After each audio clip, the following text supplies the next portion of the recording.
thank you for coming in today, Jacinta. It's good to have you in the studio. I know you're going to share a little bit with us about your involvement with 40 Days for Life, with praying outside abortion centres and offering help to women and couples there.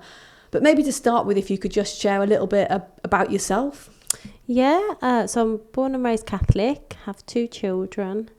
And yeah, first pro-life I've ever heard of it was when it was in Mass the one day, and somebody was talking about pro-life and March for Life. I spoke to him at the end of church, and it just gave me an interest into it. So have you always been pro-life then, Jacinta? I never knew enough about it, really. When I think about it, I didn't know too much about it at school.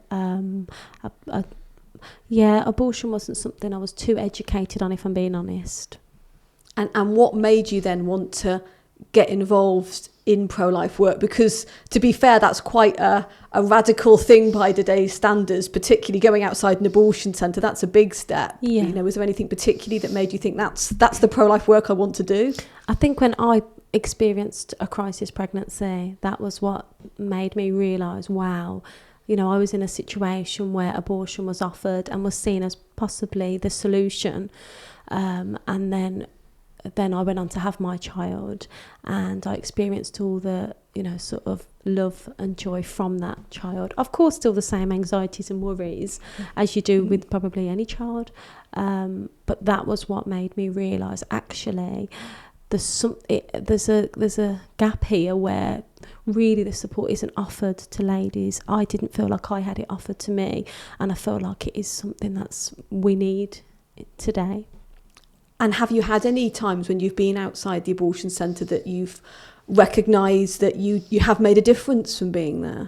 Yeah, there's been a few situations. One couple, the once a Muslim guy, we was having a good chat, and his wife was just going in to have the second part of the abortion, and we got talking, and actually he didn't know that we offered financial support, counselling, you know, private healthcare effectively. So he called his wife to come out of the clinic, and he said, we're not going to have to continue with the abortion.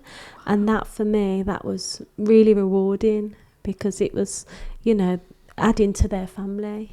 And did you stay in touch? Did you ever hear any more from them? Yeah, they went on to have the 4th child. I think, you know, they still have the same, you know, we did put them in touch with sort of marriage counselling. So, you know, with like sort of, you know, a couple with 4 children, there's going to be sort of the normal stresses and anxieties and everything else. But what's lovely is they've now got a family of, you know, 4 children. There's 6 of them. So, you know, and what's lovely is we do keep in contact. So they're still in contact with sort of the facilities and tools offered with 40 Days for Life. That's beautiful. Did you have any anxieties before you got involved going outside the abortion centre? Because I know it can be quite a daunting thing to do. And sometimes people are quite fearful of doing something like that. Was that something that you experienced? Definitely, yeah. I find it much easier talking to older people, whereas some people my age, they definitely would judge, or, you know, I'd get sort of dirty looks and things, and they think I'm there, you know. But it's, you know, actually when you speak to these ladies and I let them know why I'm there, why we're praying, what we're offering, you know, they're really nice out normally, you know, they understand then. I think it's just initially people don't really know why we're there, I think. So yeah, I definitely did get anxieties, and sometimes you're not too sure, you know, but it's so rewarding when somebody changes their mind, and when someone says, I actually just wanted somebody to offer support or help, or somebody's waiting for a husband or partner to meet them outside and they haven't shown up, and then we're there. So we offer them support and we offer them help only, you know, after we, you know, with their say so, and that is really rewarding. What about the people who say, well, you know, some women have already made up their minds, know what they want, and just find your presence, I don't know, maybe intimidating? Would you have a response for those sort of concerns?